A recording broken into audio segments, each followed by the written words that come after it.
Hey everybody, thanks for joining me. I actually sat here staring at this book for like 10 minutes, going over in my head about what the hell am I going to say about it besides just gushing over the artwork in this thing. And I don't know, that's not very exciting for people, but I'm like, you know what, we're going to do it anyway.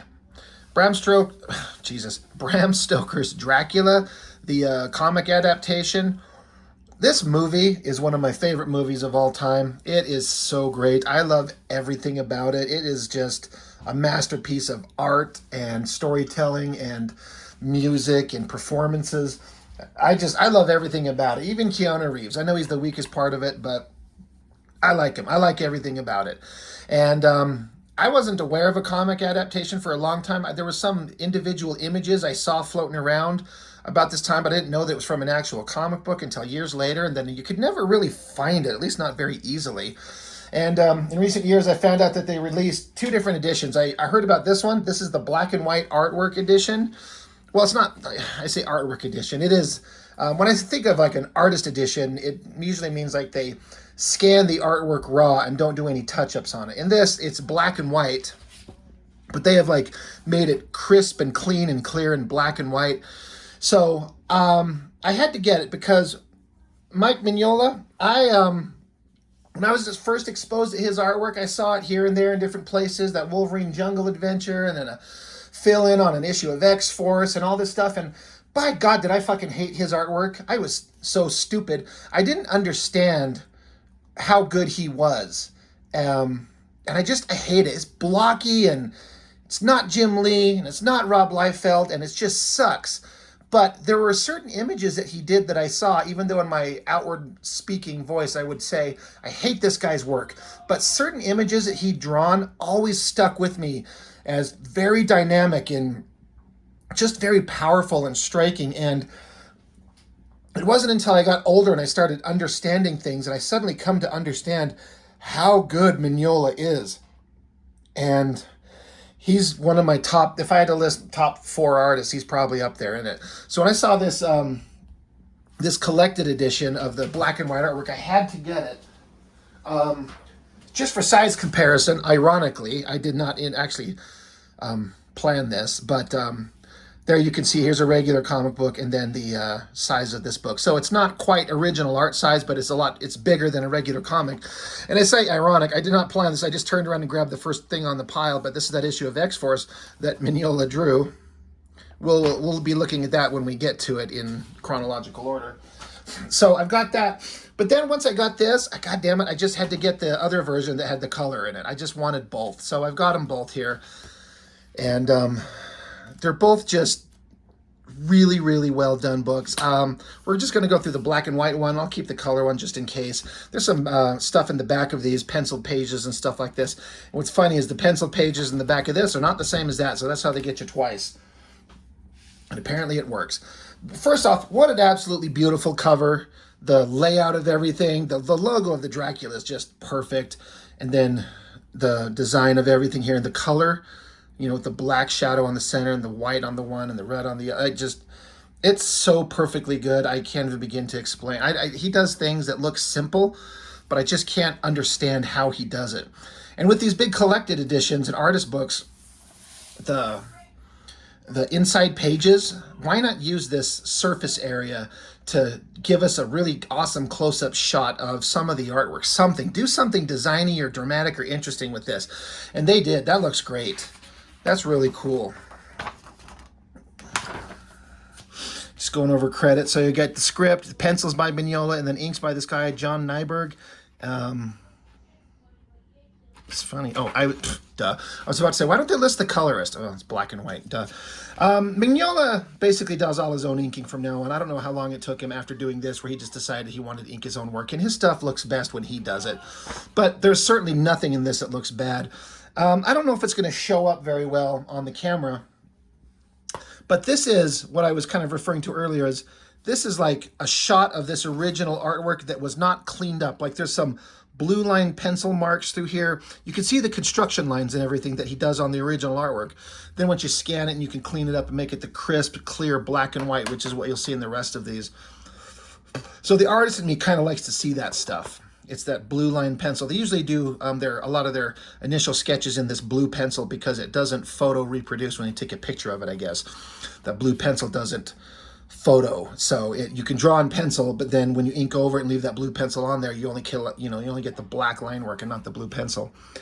But, there's not a lot of artists that work really well exclusively in black and white. And Mignola is definitely one of them. Sometimes I almost prefer it. Now, he said in an interview on the Cartoonist Kayfabe Guy's channel that he doesn't feel like his work is done until it's colored. And I get what he's saying, but there are some things about it that just work so good. This is a crazy color treatment. I would never think to do these colors. I don't even know what color that is. But it works both ways, but there's something about the black and white that's just so dramatic.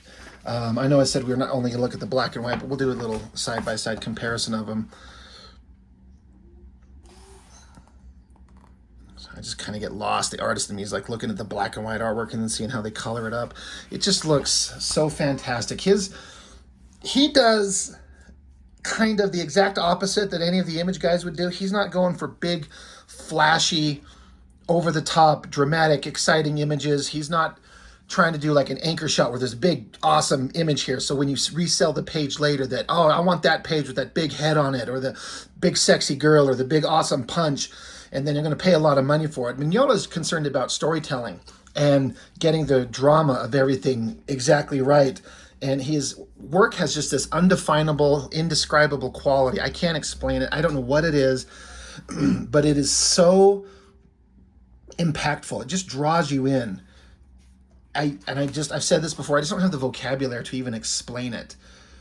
The work is just so good. I wonder if, the letterer, he must have done these, like where it's the Diary of Mina. I wonder if the guy hand wrote the cursive text in here, and then on this one, she's at a typewriter. And so now the text changes to something else. Just a curious little thing there. But, what can I say? Like, if you're an artist and you work in comics, or even not even just comics, but just in general, most people have the utmost respect for Mike Mignola and the way he draws things. And I guess I can understand, like, a person doesn't have to like, everyone doesn't have to like the same things, but I don't understand how anybody could look at this and not at least respect what you're seeing. I love this simple drawing here. They drop him off, and he's out here waiting. So the Jonathan Harker, he's standing here. There's this structure here. It looks like it's this, like the Jesus on a cross, but it's like this skull head on it. And then in the distance comes this the covered wagon thing, the horse-drawn carriage. And so he just does it with these lines. God, I got to look at the colored version. This black and white works so well, but now I'm like, I got to see what the colored version looks like. Just simple, flat colors. Tells the story really well. Same thing over here. The way that he's not too concerned with drawing too much of the backgrounds in places. It's all about composition. That pole, the guy standing here comes the horse-drawn carriage, got that dust kicked up in the sky. There's not much to it, but you have to know what you're doing to do something this simple. It's not just, oh, I'm just going to eliminate things and use a lot of shadows everywhere, and then you get the same effect. It's not the same thing. Love this giant castle. I always like this wolf. That looks really cool. It's another fun thing to draw. And the thing also is, I think Mignola obviously had a lot of access to the movie. I don't know if he'd actually seen the movie before he drew it, but he gets a lot of the caricatures of the actors. Like this, there are parts where it looks like Gary Oldman and Keanu Reeves and Winona Ryder. Like, it looks like them. So I'm really curious as to how he's able to pull all that off. I believe that was Billy Campbell and Wesley from Princess Bride. Cary Elwes is the actor. All of this is just, I could just gush about every page and try to go over, like, as an artist, like, look at this amazing stuff. I like this simple little ink bottle that he's got there and how it tips over, because it's just an ink bottle and a pen. I have that exact same pen. Ow, stabbed myself. Let's see. Roughly speaking, I've got the same damn thing right there. Anyway, it follows the story of the movie, pretty almost exact. I've never actually read the actual novel, and I understand that it takes some creative liberties from the book, but it feels like a pretty good adaptation of the actual novel itself, from what I understand. I like the simple way he draws a guy holding a candle. He just puts it looks like a little eye, like a little rectangular shape, and a little circle, and then puts a circle around that. It looks simple, but it's perfect. It works. You understand what you're seeing. I like how the candle's just this glowing shape. I want to see that glowing candle now in the colored version. Let me dig that out right here.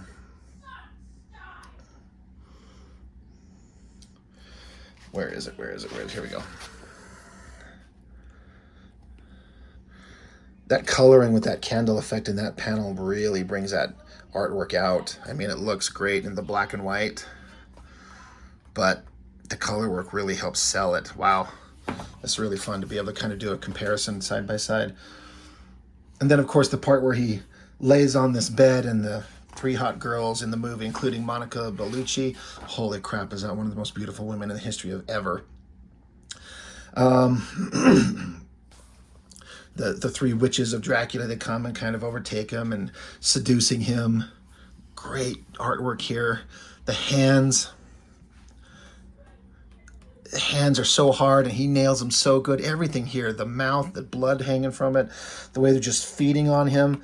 And then, of course, we got the big, dramatic, awesome shot coming up here. Oh, I just got to get into the color version of it. Both versions work perfectly. I would be perfectly happy if all you ever saw was a black and white version. But then look at the colors on here, how they have, color up front here, give her a pale face, but then put the other girls in the back in this like flat, cool color to put them in the background. It's really kind of inhuman and creepy. I'm really curious as to the logic as to how someone comes up with the reasons to do that. I would never think of it. It looks so damn good. And then when Dracula comes crashing in, that looks so crazy good. That was like one of the scariest scenes in the book. That awesome lighting on that face. I'm sure he had to have reference for that. Looks great. And then, of course, this is the second time in all my reviews. I mentioned it on every chance I get. That Wolverine scene in that What If book with Inferno. Wolverine ate a baby. Well, here we got a baby here that these three vampire bitches are going to eat, basically. So, it's not just a one-off. Great drawing here. Everything's great. I could just keep saying that over and over. This big explosive thing of him popping up out of the coffin. This is a hard scene. I'm curious, like we got the boat on turbulent thunderstorm waters and these evil eyes glowing in the sky. It's so simple. There's so many other ways that could be done, especially with modern coloring techniques that would look amazing.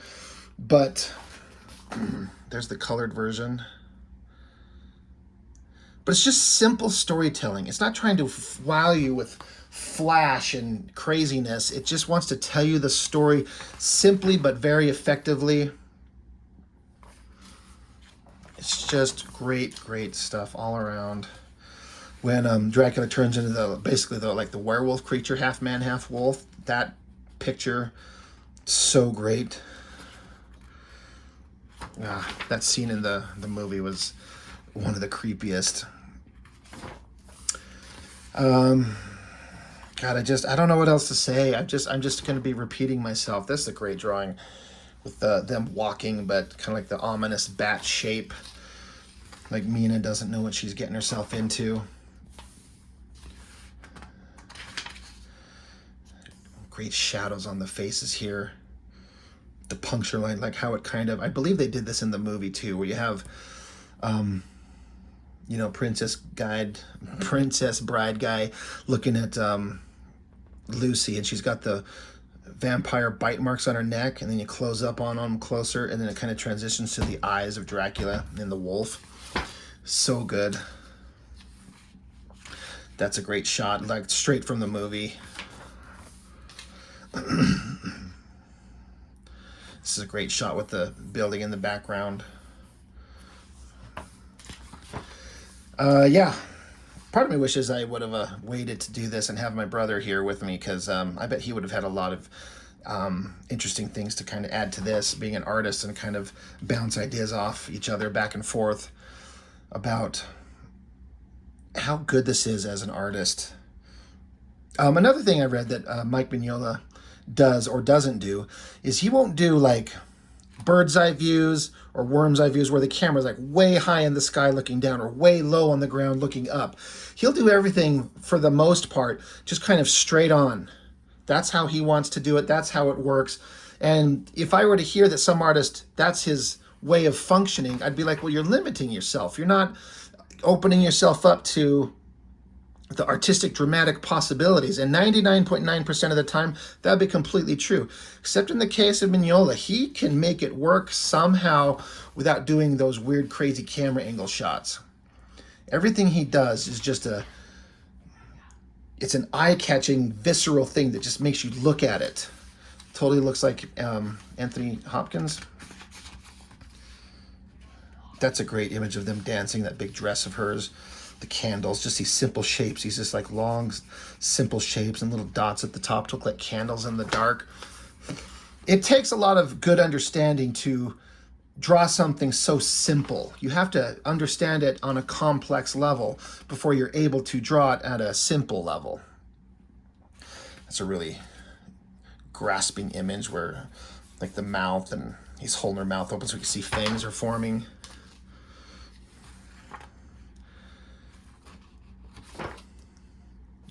He does great buildings, of course. He does everything good. I like this shot of the cowboy here holding his gun and this skull in the background.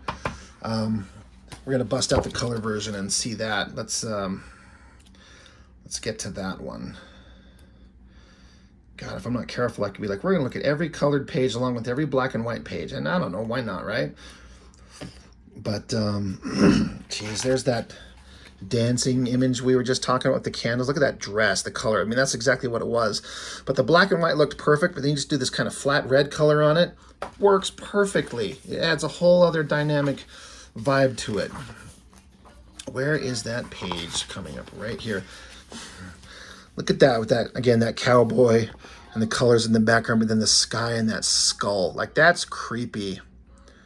That's really like, that would freak you out. I mean, how could it not, right? It looks amazing. Another thing that they do that's really good is you have almost the whole page have some color. There's almost nothing that's left completely white. And then when you add complete stark white, it becomes a color in and of itself because there's nothing else on the page like that. Even if everything else is kind of just an off-white, just slightly tinted, something like that, you can make white become a very visceral, you know, it's a gun blast, he shoots.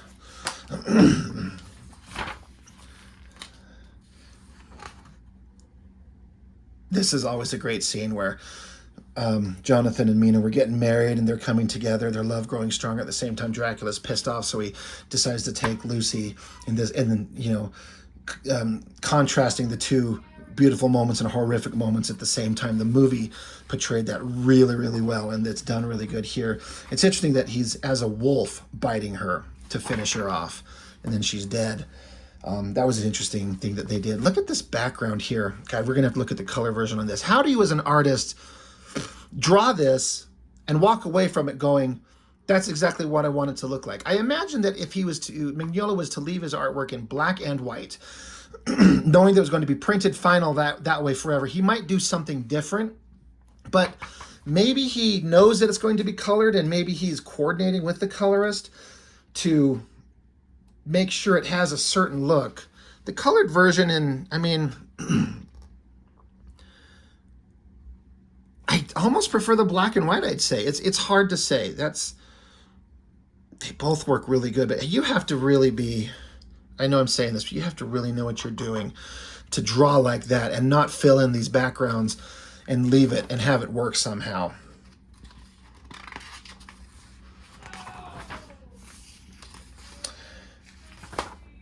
This is really great. When the girl Lucy, she's taken over as a vampire, and so in the movie she went out and grabbed onto this kid because she's weak, and so all she could take is a kid. So they do this white pale dress that she's wearing, this really thin line work, and it really comes across really well in the black and white, like just creepy as hell. That shot of oh my god, what's the character's name? This is gonna drive me nuts. I'm so stupid. Anyway, we'll remember it. I know it's right there. Every one of you who are watching this are screaming it at me because my brain is just freaking out. But look at the colored version with the blood on his face and the cross being lit up in that bright color. Van Helsing, Jesus Christ. These great hands, the look of, again, it looks like Gary Oldman, that mustache, the heavy shading on the eyes and the big hat. You can tell it's just him. All this stuff is just captivating stuff. I love this big splash page where they're all gathered together, drawing people in just coats and hats and stuff like that. It may not seem that interesting or exciting, but if you know how to draw it and do your shadows and lights and compositions right, you can make some amazing stuff. That looks really, really awesome. I want to find that page in color. Like the flaming torches that they've got, it really kind of pops right there with the colors. Great stuff, great stuff, great stuff. This part where he turns into in the movie, it's one of the most creepiest parts of it, where they're going to like basically sterilize the place where he sleeps. He has to sleep in the earth of his native grounds. That's why they dug up a bunch of boxes of earth and sent it here, because he has to go and sleep in them. And they know where he's at, so they're going to go, like, you know, exorcise him from this place. So he has to make his move now. Dracula does. So he whiffs away into a puff of smoke pours in through a window to come to Renfield, kills his ass, and then sneaks into the room where Mina is at, and they have this intense, practically sex scene where they, you know, get together, profess their love for each other. But then he also has a breakdown of how he is explaining that he's cursed to walk the earth and he doesn't want her to have to live her life that way, and she just wants to go anyway. And then the guys show up, and then suddenly Dracula's gone, and then he just, boom, appears out of nowhere as this giant half man, half bat thing. That was such a creepy scene in the book, and this drawing is so fucking fantastic.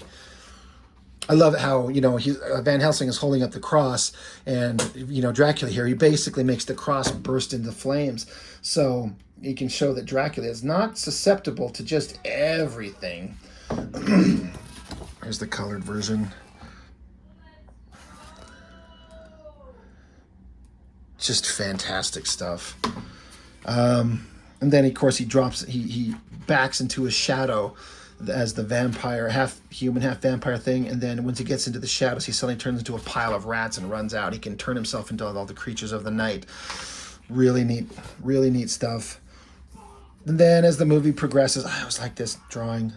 The simple background, like it reads perfectly. You can tell they're out in kind of like the wilderness somewhere, and natural plants and things growing around it. The horse-drawn carriage. Perfect stuff. And just even the almost just pure silhouette things going on here. Brilliant work. Van Helsing goes in here and takes care of the three brides. They were tormenting him at night, so he goes in there and chops all their heads off and tosses them into a ravine, screaming at Dracula. Pretty badass. Then, of course, the end battle. They catch up with them. They all have to take him on. Cowboy guy, he gets stabbed in the back. You know he's not going to last long. And they end up stabbing him in the heart. That's a great, like that knife, that's the big cowboy's knife. Like, he's not going down without a fight. He might have been stabbed in the back, but he jumps up there, boom, puts the knife straight in his heart. And as the story ends, you got to have Mina take Dracula into the church, and she has to end it. She has to put the curse to rest herself. And there, in the presence of God, as they say in the movie, where he admits he basically releases his frustration, admits that he needs to die, admits that he wants to be released from his pain. release me, give me peace. So she shoves the knife into his chest, and he's like, "Rah," he's dead. And then she pulls the knife out and chops his head off. I mean, he's a vampire. I guess the only thing from a story perspective that I don't know if I agree with is because in this story, the characters all, the whole reason that this happens to Dracula right at the beginning is we understand, we're going to talk about a story point here. We're going to skip on me just blowing Mignola for his artwork. Is he goes through the most horrific battles and suffers the most horrific pains and in defense of the church, and he is victorious. But the bad guys, they send a note to the castle where his love is. Elisabetta, they call her, is her name in the centuries ago, to giving false news of Dracula's death. And he is just so beyond pissed off that that's his reward for defending God's church. And the guys are like, it's a sacrilege, don't turn your back. And he's like, I renounce God. He's so fucking mad. He's in church and he screams, I renounce God. And the creepy thing is you can have your own personal belief systems. You can watch movies and TV shows and stories where people have a belief, but how often do you actually have actual direct solid proof that God exists in the story? This was one that I thought was, and at the time, I without trying to get into like personal belief systems, I wouldn't say that I'm a believer, but I also say I'm not a believer, but that's besides the point. But as far as something that is like an incredibly insulting and sacrilegious thing to do, even if you don't believe in it, he it's such a point of violent rejection of your creator, is he takes his sword and stabs it into the cross. And everyone was horrified by this. And then the cross itself starts bleeding from the stab wound, and then the I think there's like a thing of water here. It starts bubbling up with blood. Blood is overflowing everywhere. And in his insane, like his temporary insanity, he picks up the blood, says, the blood is the life and it shall be mine. He drinks it, and that's what creates the curse. So God curses him. This isn't, as I understand it, as I read it, this isn't like the devil doing this to him. This is God cursing him for renouncing him. That's some vengeful God shit, But if you're going to be that hardcore and stab him in his own heart, there's a whole theological discussion we can have about this concept of, God has a plan. Did his love of his life have to die? Did he have to sacrifice everything, and his reward is the love of his life is gone? So it's a cruel fucking story that doesn't give you any answers. It's just the repercussions of what happened. So this blatant rejection of God, and so he gets cursed with this horrible vampire curse. And it's not until centuries later when he runs into someone who just looks like the love of his life, or it is actually her reincarnated. I honestly don't know if that was ever directly said which way it's supposed to be. I don't know. I don't know if that was mentioned in the book. But he kind of asks for peace in the presence of God. He asks for I don't know if he asked for forgiveness exactly, but that's kind of what I get out of it. I guess the idea is that he's such a horrific monster, and she legitimately loves him, and her love is what allows him to come out of the shadows into the light, and he's able to have peace as long as he has to die. Okay, I get all that, but it implies that when she kills him, and in the movie they do this, and they show up on I guess the artwork on the ceiling of the church, it shows him reunited in a piece of artwork with the love of his life. But hasn't he been a murderous, horrific monster for centuries? What about all the people he killed? Is God allowing that? I don't understand. And when we're talking about theological stories of, God and Christianity and whatever the concept may be, you can't logic it away and understand it with our puny human brains. Which could sound like an absolute cop-out to some people, and it sounds like God's works in mysterious ways, but it just seems like a guy who's been a horrific, the worst monster of humanity for centuries, killed untold hundreds, thousands of innocent people, presumably, and now that he's kind of reached this point, had someone actually love him, kind of a Beauty and the Beast thing, right? He gets to go off to heaven to be with the love of his life, it's all fine, it's like Darth Vader, in Star Wars, it's fine if you're a soldier killing soldiers on the battlefield, but when you actually murder children, horrifically and violently, and then towards the end you pick up the emperor and throw him in a pit, and he's like, oh, you found the light, and he gets to go live as a good guy force ghost and awkwardly stare at Yoda and Obi-Wan, and they're like, hey, you're here. Remember when you murdered children? How was that? Awkward, right? Awkward afterlife. So anyway, I didn't actually mean to go on a big kind of discussion here at the end about the meaning of it all. But that is something that always kind of bothered me. But then I'd feel bad if he got to be released of the curse of Dracula, because I like that idea. A monster is horrible, but there is good in him somehow, somewhere, like the Darth Vader thing. And a good woman loves him. And so that shows that there is good inside him. And so if that happened, but then he still goes to hell or whatever that would be, he's like burning in the afterlife. And I'm like, oh, well, I mean, he probably deserves it, but that's not exactly a happy ending. It's not exactly a happy ending, but it is a wrap up to the character. So anyway, I'd be really curious, now that I've sucked off Mignola for his artwork forever and had this kind of theological discussion about the meaning of the ending, is there any of you out there who've read the book and have an understanding of what the book meant or what the interpretation of all that is with the ending of it? Where does he get to go off and to be into heaven, and how does that work? It doesn't seem like it's justified.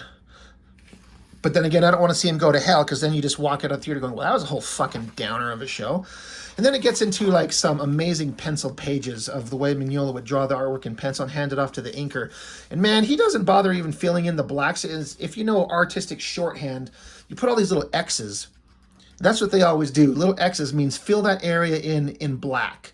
So you just have to, as an inker, kind of know what, okay, I'm looking at this, so this is the part that's going to be in white, and then I have to ink around that and then fill it in with black, and that's how you get that. A lot of artists would actually want to fill that in so you can visually see the composition filled in with some even just light pencil shading to make sure it balances itself out right. Mignola does not do that. He just kind of draws like the basic thing and then just throws in a bunch of X's. Way too fucking many. Like, you don't need to put that many X's. You can just put one big X, right? This area is black, like an inker would understand. Whatever, anyway. Just amazing pages to see how good he is and how he leaves it open for the inker to fill it in and work on these pages. Just beautiful work here. So any artists out there, if you haven't seen this and you like Mignola's work, these are always fun. I would love to be able to get a good full-size copy of these and lightbox it and try inking over some of his work. That would be an incredibly fun exercise. And then some more, now this is some more of that original like artwork. It's scans of the original artwork itself without any kind of touch-up. You can see tapes on the corner and how they don't have perfect edges and all the like the writing on the original artboard. Always love that face and that hand. So goddamn good. Great double page spread. I like that shot of them kissing. Drawing people kissing, really, really hard. One of the hardest things you can do, I think. And then another great kind of end page with this small panel from inside the book blown up. So the book just looks beautiful on its own with the red and the black and everything like that. I'm going to bust out that colored one more time and get to the back of this one and look at some of the back matter in this thing just to see by comparison for any of you artists out there who care. Again, these are pages that I don't believe were in. Like, some of them, if not all of them, are different. These weren't in the other one. But it just looks so great. Mignola is just an absolute master, and every working professional in the industry agrees. Everyone knows this. Everyone knows that he is just fantastic. I've seen those right there. There's the black and white artwork to the cover on that other one. That same awesome face and hand of that wolf, that same double page spread. So some similar things, some different things. Anyway, and I think this artwork here is older work, and this is something he did new for this collected edition. And Mignola's artwork has progressed and changed. It's still him, but he's got kind of softer and rounder and more abstract-y in this, and then some of the hard, more sharper angular lines. I prefer this, and I mean, they both are amazing. They both work, but I would, if I could get like a full poster of this, a big, nice, glossy, giant-ass poster, I'd hang this on my wall in my house right now. Anyway, Dracula, great movie, great book, well-written, perfectly drawn by an incredible artist, the most perfect artist you could ever do. That could ever do this book. It's absolutely fantastic, and wanted to look at it for a long time. I've got several other Mike Mignola things. I've got another black and white edition of It's Hellboy in Hell, where it's just all the black and white artwork from the last series that he drew, where Hellboy is in hell and he's dead and gone, and a couple other collected editions of his works. So there's plenty to go over. And we got the Wolverine Jungle Adventure. We got the X-Force issue that he drew. Plenty of Mignola to look over because he absolutely has to get a spotlight. I know holy shit, excuse me. Excuse me. Sometimes I think about the things I do on my channel. I'm doing a whole series of books where it's like an issue of Wildcats where I'm like, oh, the artwork's kind of good, but the book sucks. And then here's an issue of X-Force where it kind of sucks. And here's an issue of Youngblood and it sucks. And here's an issue of Haunt and it sucks. And here's Ravage and it sucks. And I don't want to have everything be a negative.